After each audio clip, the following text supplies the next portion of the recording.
O brasileiro, ele investe, ele vai para onde está rendendo mais. Exato. Rentabilidade passada não garante rentabilidade futura.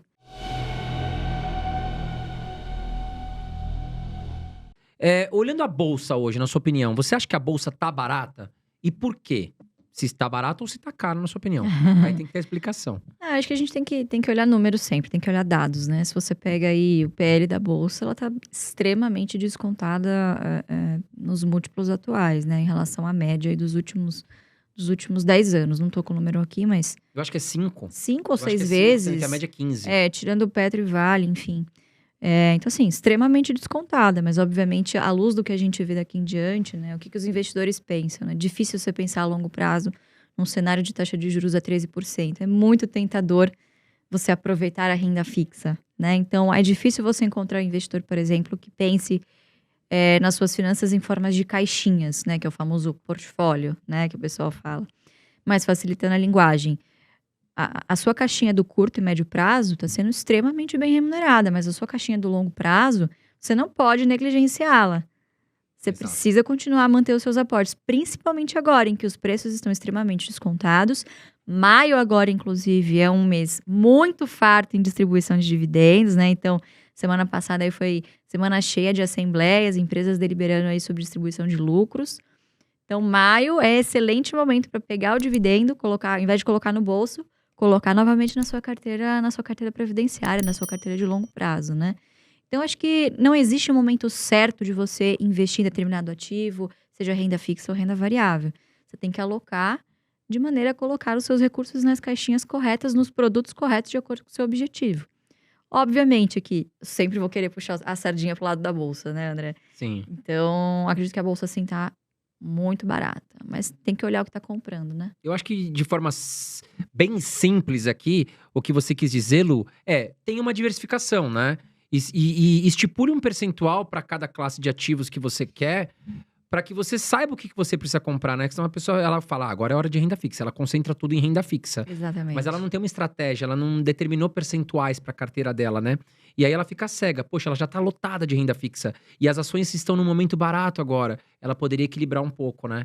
Então, acho que basicamente é isso que você quis dizer. Tenha uma estratégia e diversifique o seu patrimônio conforme o seu perfil, né? Você sabe que isso é um problema, não sei se do brasileiro ou do ser humano como um todo, mas o brasileiro, ele investe, ele vai para onde está rendendo mais. Exato. Rentabilidade passada não garante rentabilidade futura, né? Apesar de nós só termos o passado para poder se inspirar no que vai acontecer no futuro, tentar prever alguma coisa, mas não é a garantia que isso vai se repetir.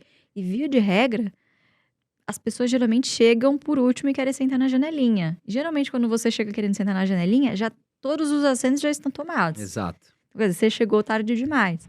Então, é preciso ter também, cultuar esse pensamento meio que anticíclico. Caramba, se tá todo mundo querendo a renda fixa, será que você não tem boas oportunidades no que a manada tá fazendo? No contrário do que a manada tá fazendo, que é a renda variável? Certamente. Certamente.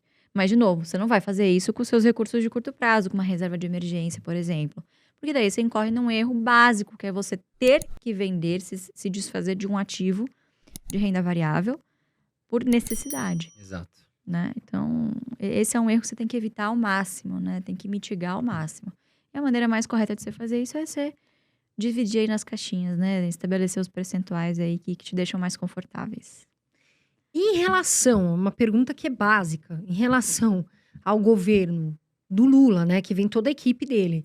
E o Haddad, como é que você vê essa que eu posso falar, essa gestão desse rapaz? Você vê uma confusão muito grande, né? Esse arcabouço fiscal, assim, obviamente, veio menos pior do que se imaginava. Então, a Bolsa, obviamente, acabou refletindo isso, né? Então, tem muitas mensagens do tipo, nossa, mas esse arcabouço fiscal, não sei o que, veio muito ruim. Eu falei, é ruim, mas veio muito melhor do que se esperava, né? Poderia ter sido muito pior.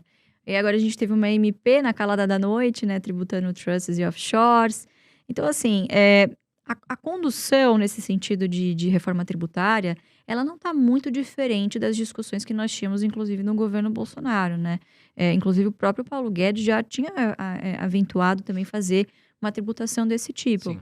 Então, de novo, eu volto Inclusive dos dividendos, né? Inclusive dos dividendos, que, diga-se de passagem, foi um projeto de lei que não passou, porque ia trazer, assim, outras consequências também calamitosas, né? Então, não é de hoje que o Estado quer aumentar os seus impostos. Não é de hoje, né? Que quer aumentar a arrecadação de uma maneira geral. E esse arcabouço, ele corrobora para isso. Quer dizer, ele tem grandes incentivos. Afinal, a receita ela vai estar atrelada com os gastos. Então, eles precisam aumentar a arrecadação para conseguir gastar. Então, O problema é quanto que.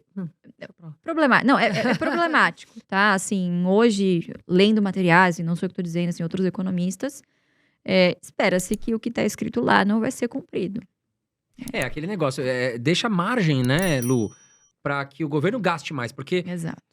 lembrando, né, o arcabouço fiscal é o antigo teto de gastos, né, que foi imputado ali pelo Michel Foi Temer. formulado, Foi isso. muito legal, até para não gastar desenfreadamente. Só que o arcabouço fiscal, como a Lu falou, tem algumas regrinhas, por exemplo, poxa, eu posso gastar até mais, se eu arrecadar mais. Então, beleza, qual é a solução? Foi o que a Lu falou. Vamos aumentar imposto, vamos começar a aumentar as tributações, porque daí a gente pode gastar mais, né? E aí pode virar uma bagunça, né, Lu? Exatamente. Agora, uma pergunta que todo mundo vai querer fazer para você, Lu. Vocês estão aproveitando para ir às compras nesse momento? Ou vocês já fizeram todas as compras? O que vocês estão fazendo? A gente está sempre em compras. Estão sempre comprados, né? A diferença é em que velocidade você faz isso com o seu caixa, em que intensidade você faz isso, né? Esse ano foram anos de excelentes compras. Excelentes compras. Não digo assim que O jacaré tá solto aí. o jacaré tá de boca aberta, doidado. Nessas últimas 2 semanas aí, a bolsa deu uma recuperadinha, né? Acabei não fazendo nada, tem uns períodos de silêncio também aí por conta de balanços, né? Então, essas 2 últimas semanas não fiz nada. Mas quando tive a oportunidade no mês passado, início de abril, ali, março, comprei bastante. Compramos bastante esse ano. Barça tá indo de as mesmas coisas de sempre. Cosan, Vibra, Auren também foi um papel que ele acabou montando posição, né? Falando dele. Sim. E eu fui bastante de Klabin, Santander. Unipar? Unipar tô impedida de negociar faz um tempo já. É público, inclusive, né? A Unipar tá há algum tempo envolvida em possíveis negociações com a Braskem, né? Então, devo ficar ainda um longo período impedida de negociar e falar sobre o ativo até que esse imbróglio se resolva, né? Então, não tô podendo negociar, infelizmente. Nenhuma das duas, nem Braskem, nem Unipar. Mas, quando posso, sempre fui de Santander e de Klabin. Acho que hoje são as minhas 2 maiores metas na carteira.